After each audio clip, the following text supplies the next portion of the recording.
ñaawore tertiɗo juulugol ko ɗum ɗo o yewtata en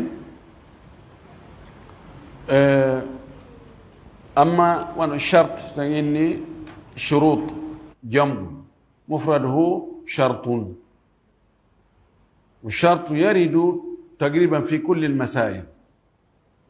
إما شرط وجوب أو شرط صحة. الشرط في الأصل من حيث اللغة هو العلامة، ولذلك الله أخبر في كتابه بأن الساعة لها أشراط فقد جاءت أشراطها أي علاماتها. الشرط هي العلامة أو هو العلامة، فلذلك سميت الشرطة شرطة لوجود العلامة عليهم. الشرط كماند كو تشنال كو هوند أنديرتي كحال عرب. أما كأصوليان كوبه فإن الشرط ما يلزم من عدمه العدم ولا يلزم من وجوده وجود ولا عدم لذاته. ويتشرط كهون التوتا سي أرالي كو شرط أن ودنا كون أرتا كون في شرط أن أري كو شرط ودنا كون نواوي أرد نواوي رونكو دي أرد ونا ذات شرط أن واتها توا مشروط أن أري ما رونكي أرد. فين جوني الطهارة شرط لصحة الصلاة، لكن لا يلزم من الطهارة الصلاة ولا يلزم عدم الصلاة، لكن يلزم من عدم الطهارة عدم صحة الصلاة.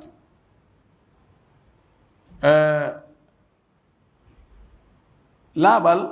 كشرط في جلد سل سي جلد ستاي لا بل ألا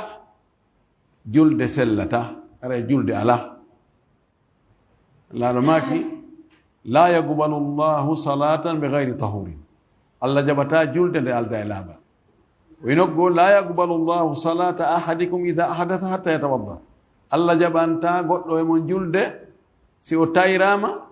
وألدا إلابا الحتم ولا بنيوه. طيب جونو تيجي سالجيك ياللي سالجي دو وكو بأجولا يلزم؟ لا يسالجوتو نحن بسالج هذه مرة سالجيو عندك نو باي سالج كبيجولا عندك باي سالج كنايا جولو يعني سالجيو عن هوري مودو فرلتا هوري ما يجولو فرلتا هوري ما تاجولو كوني سي أفعلا ما جولو تكو بيسالجونا ونويت الشرط ينو قال دامبو قال دو أيوة فيه مسائل. نو إن قال دامبو قال دو مسألة. المسألة الأولى في عدد الصلوات المكتوبة مسألة أرنون كو يوتتاين كو ليموري جولد لفرلي دين كو جولد لجيلو فرلي غودو اندر جيما نيالورمان. عدد الصلوات المكتوبة 5. جمهور إنه ياري كنومبوري سلو ده wonde limore julɗe le farlirɗe e nder jemma ñalorma on ko ɗe jowi ko ɗen ɗo woni fillitade ɗelle wahiya ɗelle alfajru ko subaka on والظهر e fana on والعصر e alansara on والمغرب e futuro on والعشاء e geeƴe ɗe ɗe ɗo ɗe woni ruulude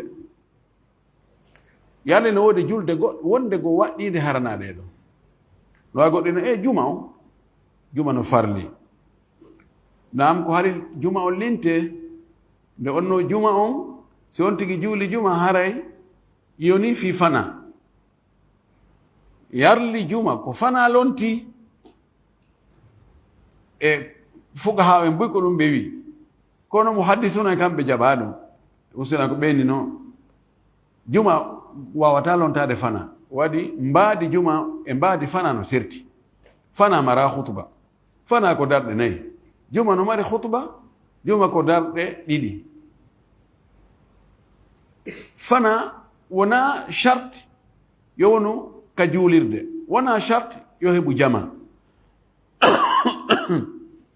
juma on noon charte yo tawata koye juulirde wona fugahawe ngaddiri noon charte yo tawata ko jama goto tun juulata juma donc ɓe inni kaɓe ko feere na ɗum ɗa lonti ɗum ɗa kono ka yonugol si ɗum ɗa waɗama haray ɗum ɗa on tigi yafama ko ɗum haadi watten juma on e hoore ɗi waktuji ɗo no yeddodira wano iidi on aske ko farilla kana farilla imam ahmad no jogii riwaya e woɓɓe goo ɓe inni iidi on kadi ko farilla jomura inni he si on watti ɗon iidi on wi ɗum kadi ko on wi ko julɗele jeego woni wonɗe farilla on mbuɓɓodira e daliji goɗɗi goo e howɗi farillaji ɗin e nder julɗele ɗen joyi to gasa o addoyay ɗum yeeso wala kullin ko fottana kon ko wonde julɗele farliɗe ɗen e nder jemma e ñalor makko ɗeɗo julɗele joyi wayya mujma on alayha ɗeɗo no fotta e hoore muɗum wonde ɗe farli neɗɗo on so helli fama charte ji ɗi fof so timmi e hoore makko mo kadi dalla ala dhalika tindini ɗum ɗo waɗɗagol ɗeɗo hadithu talhata bni ubaidillahi hadithu mo talha ibnu ubaidillahi filli on wonde anna arabiyan neɗɗo dowri neɗɗo fulawa neɗɗo kaburure arabi al arab ko yimɓe wuuruɓe kaburuji aynoɓe remoɓe on ɗon o ari kanlaɗo qala o wi ya rasulallah ko an yonulaɗo allah mada farada allahu alayya min alsalati ko honɗum allah farli e hoore an immorde e julɗele yewti julɗele ɗe allah farli e hoore an ɗe na sunnaji ɗin de farillaji ɗin tu qala nelaɗo maki 5 salawatin ko julɗele joyi fil yawmi wal laylati e nder ñalorma on e jemma on nder ñalorma e jemma ko julɗele joyi pet o lintanimo ɗe alhadith haka hadith on hattoy ɗo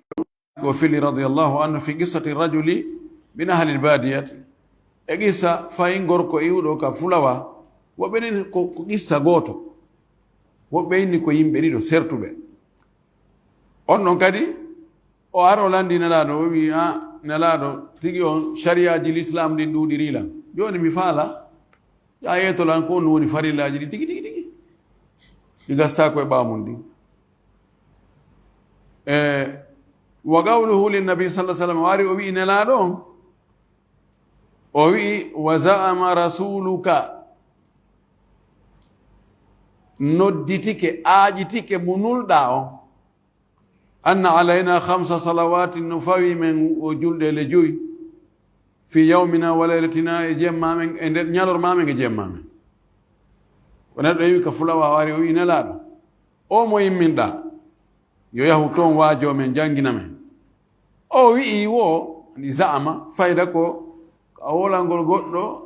fayda hara a hoolaki ko woli ko fayda ko no ɓatti wonde fenande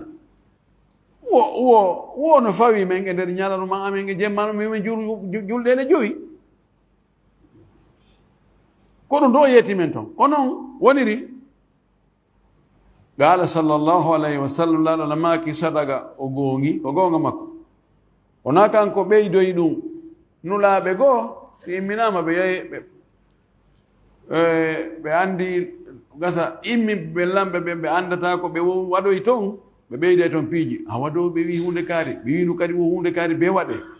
taw rew kulle jemma nelaɗo inni o goongi o goonga makko alhadis haka hadis on hattoy ɗon ɗo imo innoyi ɓay o landitiki o inni hal alaya gayruha no fayimi goɗɗum go harnaɗi ɗen ɗon aɗa maki o way o inni wallahi la azidu alayha wala anqus la ɗum ɗon ɗen ɗo ɗeɗo mi ɓeydata ɗon hay fus mi ɗuydata noon kadi hay fus pet farilla on crédit on tum bonus ala laaɗo maki aflaha in sadaga o malama si o goongi si o waɗoyi beru ɗum ɗo o ɓeydano ɗuytade haray o malama ɗum ɗo holli wonde alhadis ha ka hadis on hattoy ɗon wonde julɗele farɗe ɗen e nde jemma ñalorma ko ɗeɗo julɗele joyi en gayni on ɗon masala almasalatu thaniyatu masala ɗimmo on ala man tajibu ɗeɗo julɗele jowi ko e hoore hombo ɗe waɗɗi ko hombo ɗe waɗɗi jabawol ngol tajibu ala almuslimi albalighi alaqili ɗeno waɗɗi e hoore julɗo idan kefero yalti hellifaɗo pay ko yalti marɗo haqqille feetuɗo yalti tawa kadi gayra alhaidi harana wonɗo e sonnajo wonɗo ƴiƴan fiilayeru wanno fasa'i ma hara ko wonɗo ƴiƴan jibingol wa yu'maru biha sabiyu kono noon paykon kañum yamirte julde nden ida balaga 7 sinne so heeɓi duuɓi jeɗɗi wa yudrabu alayha o focce so juulali sabu accugol julde nden o focce piggal hawrungal li ashrin so heeɓi duuɓi 10 sadike juulude kono noon farlaki ko ne'ugol mo ekkutamo eltamo ko nawdema so o heeɓi duuɓi 10 o juulali haraymo jogi bakkatu edan ko ɗiɗon chartiji waɗɗagol ngol chartiji yo julde nden waɗɗo on tigi gata o yewtoyade yeeso o addi ɗo e ka fuɗɗode ɗo o addi oɗo hadis mo nelaɗo sallllahu alayhi wa alihi wa sallam maaki rufi alqalamu an 3 karambol windowol nangitire gongol windowol bakkatu ngol ngo towntanama ɓe 3 ɓen ɗon ngol windantaɓe fa dakara minha o janti e ɓen ɗon ɓen ɗon 3 wa ani sabiyi hatta yahtalima e pay kun hatuma kun hellifa ko fuɗɗori ani naimi hatta yastayqida wa ani sabiyi hatta yahtalima wa ani lmajnuni hatta yafiqa 3 ɗaniɗo hatuma o fini kala ko waɗe nder ɗoygol ngol o nangitirtake so wowli konguɗi keferagal o nangitirtake fes pay kun kadi ɗo e kun helli feede si kun waɗi ko moƴƴi kun windante moƴƴere nden kono si kun waɗi bone windatake hoore makko madama ko haqqe Allah o muññaɗon e feetuɗo on kadi hatuma o ndikki o wa li gawlihi sallllahu alayhi wa sallam e sammaki laɗo kaw maaki muru auladakum bisalati li 70 yamire geɗalɓe mon ɓen julde nden yoɓe juulu si ɓe heeɓi duuɓi jeɗɗi yamireɓe wadribuhum alayha focceɓe sabu accugol juulugol ngol li ashrin si ɓe heeɓi duuɓi 10 wa farrigu baynahum fil madaji sendidiri hakkude maɓɓe ka mbaldi no ko fanda ɗo ko jiwoy koy e goroy koy si ɓe heeɓi duuɓi 10 ta ɓe waala chambre goto ɓe waala nokku ngotum few yo jiwɓe ɓen yo naɓe e chambre feere pay koye goroy koye naɓe wallina e chambre feere hadi ya tarbiyatu rasulillahi sallllahu alayhi wa sallam hatta la yataawadu ala al akhlaqi aldamima walfawahish fi wota ɓe ekkito ɓe elto ɓe fuɗɗora gurda maɓɓe ɗan ekkitagol bonki ono cheytane janginayi ɗum cheytane no ko karamakojo wawɗo janginde janginayi ɓe ɗon ko honno bonki waɗirte hakkude e gorko e debbo o yiyata l'école ji alaka ɗum jange duɗe alaka ɗum jange kono wono wawi ɗon noon ko woɗɗinirgol naati memali sinda natani ndaaro ɗum ɗo ko ado ɗi piiji yaltutuɗi fewno ɗo yaltutugol hande pay ko koye wurin wotta acce ha duuɓi 10 gaani ɗum yo koye sendinide fes zamanu youtube zamanu filmuji porno hande pay koye toso koye no andi piiji ko feƴƴata ko nde gorko e debbo ɓuri bemmaɓe idan koyo pottidire few yoɓe yamire juulugol ngol ko waɗi si ɓe yamiraka juulugol ka ɓe woni pay koye ɗon ɓe heeɓi duuɓi jeɗɗi ɗon ha duuɓi 10 ɓe yamiraka ɓe tettorama ni no terte ko pay kon ni modi o ɗum annaki o anda goɗɗum tawa ando e goɗɗum wiɗa e juulo ene heewi mi heɓata feere neɓi ko pullo fuuta on wi ko heccuru weli ɓoosude bullal ko baggal ngal seeɓata si a ɓoosali heccuɗu ndu ha ndu yoori a wi ko ɗon ɓoosata ndu a yangoto ayle idan waɗɗaki ɓe kono yoɓe ekkita ɓe elto ɓe janɗoya tawa ɓe woowi tawa ɗum hande kadi mettanaɓe fi almasalatu thalithatu masala tammon fi shurutiha fi shartiji waɗɗagol nde julde e sellugol ngol fof wa shurutuha tisatun shartiji julde nden ko ɗi jeenayi joni noon kanko o mi tangini o sendirali hakkunde shurutul wujubi e shurutu sihha shartiji waɗɗagol e shartiji sellugol goɗɗi goo no jillodiri goɗɗi goo no serti ko honde julde nden waɗɗoto ma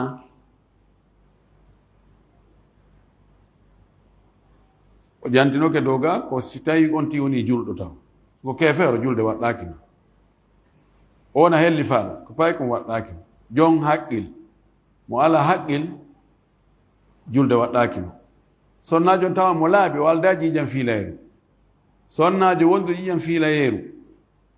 julde waɗɗakimo usuliyankoɓe ɓen no yeddondirɗo moƴƴi woɓɓe inni o no waɗɗimo kono himo tongana se wi waɗɗakimo joni hitabu arano on ko on ɗon ka wino waaqimu salata ñinne julde nden ɗo fof naati nder ɗo se wi waɗɗakimo ko awa ko fiyon ɗum si o laaɓi to enne yo juulu hal jaa hitabun akhar kono ani ko jadal mantiqi tagirma la thimara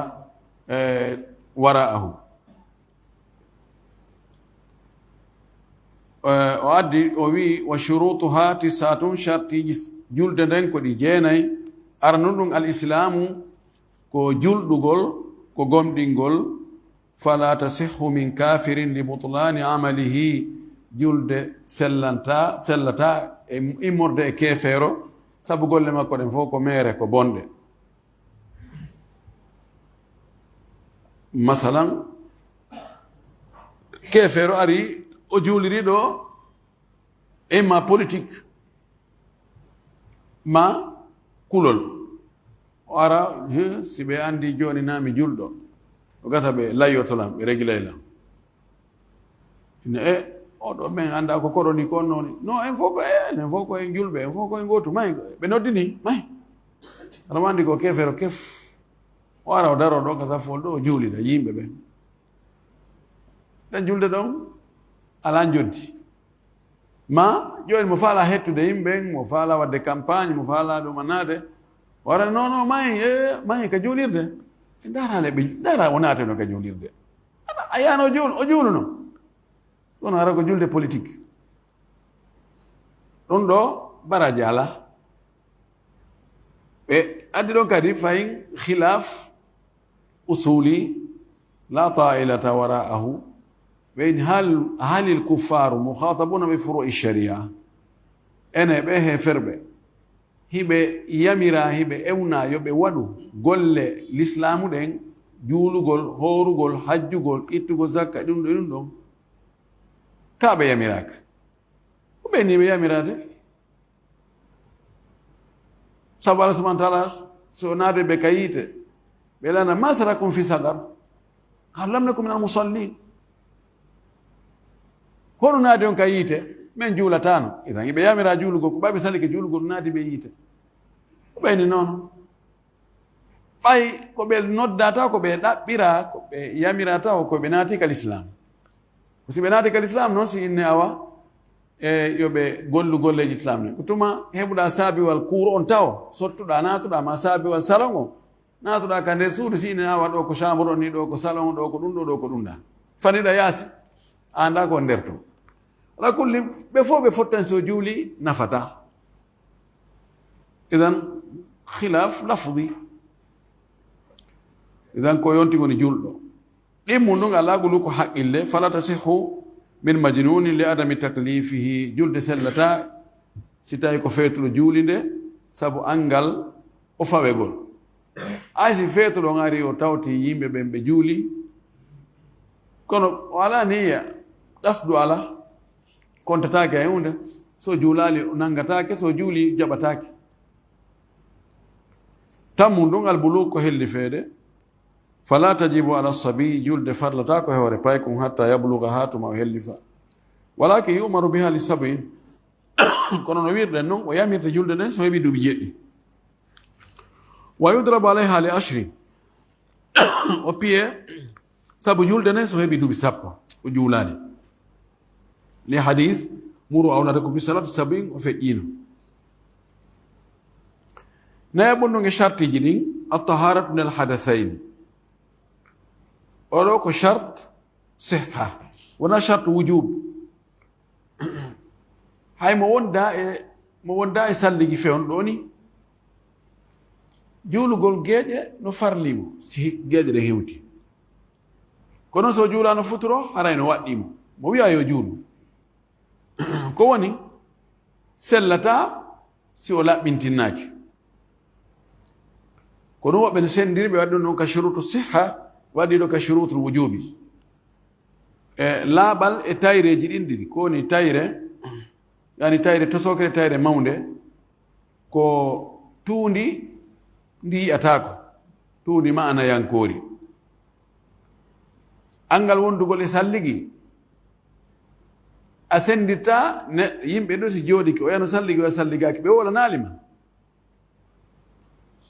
ɓe inni ha goɗɗo yamen ɗo no salligi goɗɗo goo salligaki hollimen hombo salligi hollimen hombo ni salligaki arata mema ina way ko oɗo woni mo salligaki o hino batte on a lunata ko luuɓa ɗon wiye attahara al manawiya ɗo non serti e siko soɓe si janmi ɗo laaɓa kono won ɗo a pay konkon no lewni ɗon so aɗa lunnike tu sa memi eta no ɓuuɓi sa lunniketa no luuɓi kono wonde ɗo e janaba si goɗɗo wonde janaba ko kanko tun e Allah andi simo wonde janaba so wonde janaba na hara komo waddi ɗum ɗon o kono o rewata yeeso ma feƴƴa inna ono luuɓa janaba luuɓa fuu janaba ka ayintako mo kadi andani oɗa wonɗo yarɗaɗo ko wonɗo e janaba ni sina ara andu no alhaali on law ala mande so atako kono ɗen ɗon laaɓe ɗiɗi ɗen ɗon taƴe ɗiɗi ko be on tigi o laɓɓinoɗe si o juula kono on ɗon charte mo waɗna kadi charte koma alqudrati wondude e taganede hara mo hattana jan oɗo taganaka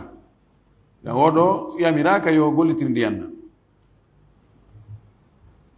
ɗon ɗo li gawlihi sallllahu alayhi wa alihi wa sallam ko sabu mako laro kaw maki fi hadis ibne umara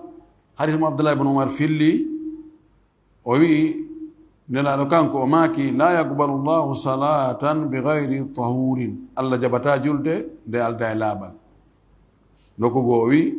la yaqbalu llahu salata ahadikum ida ahadasa hatta yatawadda allah jaɓanta goɗɗo mo julde so juuli imo tayra ha tuma o salligi o hadisaji ndinono ka sahih muslim jowi on chartiji ɗin dukhulul waqti lissalati almuaqqatati ko naatugol waqtu wonande julde wagon tinnande julɗele farila ɗen fof ɗe mari waqtu honto fuɗɗoto honto hattata ko yon période ɗon ka eɓɓa ɗon ko be ɗon hewta si waɗa sa waɗi aɗo hewtude hara aɗa ini hoorema sa wi fanan a juulaymo e 10 heures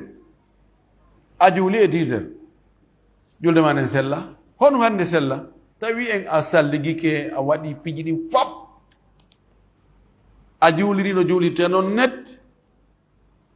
kono na fewndo ka juulete ɗum wagtu maari o naatali nde sellata no itintinna toon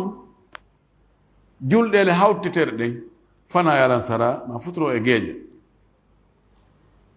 ɗo si tawi e nganto newnowo ya hawtugol ngol nganto heɓima ɗo sella ka juula julde nden hara waktu mayre hewtali walla haɓɓidira fana e alansara juula fewndo fana alansara si wa hewtaw ko noon hakkude futuro e geeƴe juula geeƴe ɗen fewndo futuro juula futuro gayna watta ɗon geeƴe ɗen ɗo a juuli waktu on o naataali ɗum ɗon o ittintinna sabu yurmede waɗo sharia on. sabu on ɗum wasi julde nden ko ɓeytuma waktu mayre naata si nde waɗɗo li gawlihi taala ko sabu konngol o towɗon ka o wi inna salata kanat ala almuminina kitaban mawquta. inna salata tabiti wonde julde nden kanat nde laatike nde woni ala almuminina e hoore gomɗinɓe ɓen julɓe ɓen kitaban ko nde farlande windande waɗɗina mawqutan ko nde wagontinnande eɓɓanande wagtu ka fuɗɗoto e ka hattata. wali hadithi jibrila ɓen hadith imamatu jibril hadith ko jibril almino ɗon hina amma nabiya sallllahu alih w sallam bisalawati lhamsi saga o almino nelaɗo julɗere ɗen jowino e nder balɗe ɗiɗi kadi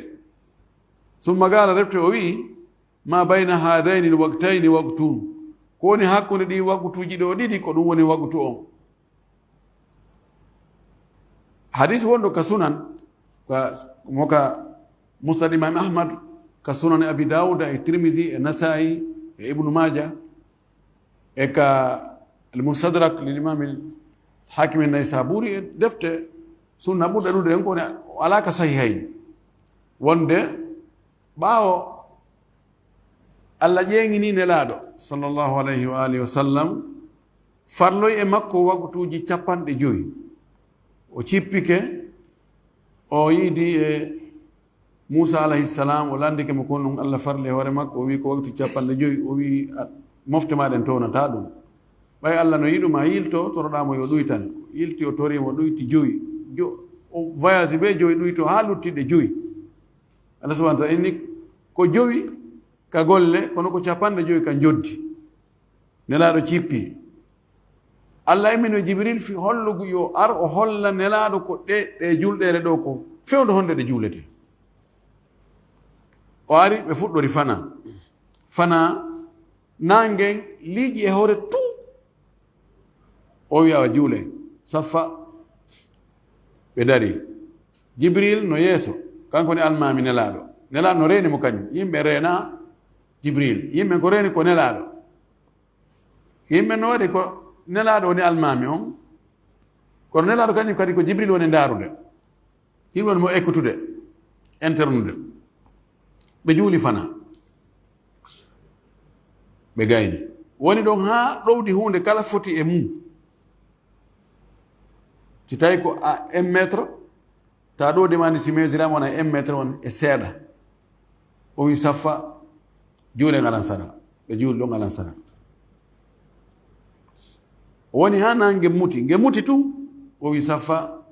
juulen futuro ɓe juuli futuro woni ha ndi boɗeeri yiyetendi gasi na nge muti ndin ɗon ndi majjiti o wi saffa juulen geeƴe ɓe juuli geeƴe